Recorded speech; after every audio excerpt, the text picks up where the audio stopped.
Hi guys, in this video we will see how to delete ChatGPT account. If you want to delete your ChatGPT account, then here are the process.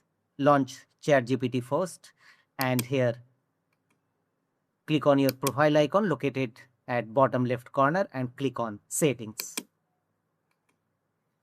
Here from the left side go to account, click on account settings. Thereafter go to right side and here you will find delete account. Click on delete. A terms and condition page will now open.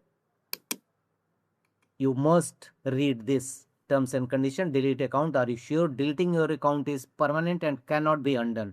Deletion will prevent you from accessing OpenAI services. You cannot create a new account using the same email address. This is important. You can't create a new ChatGPT account using this email address. Your data will be deleted within 30 days, except we may retain a limit set of data for longer where required for permitted by law.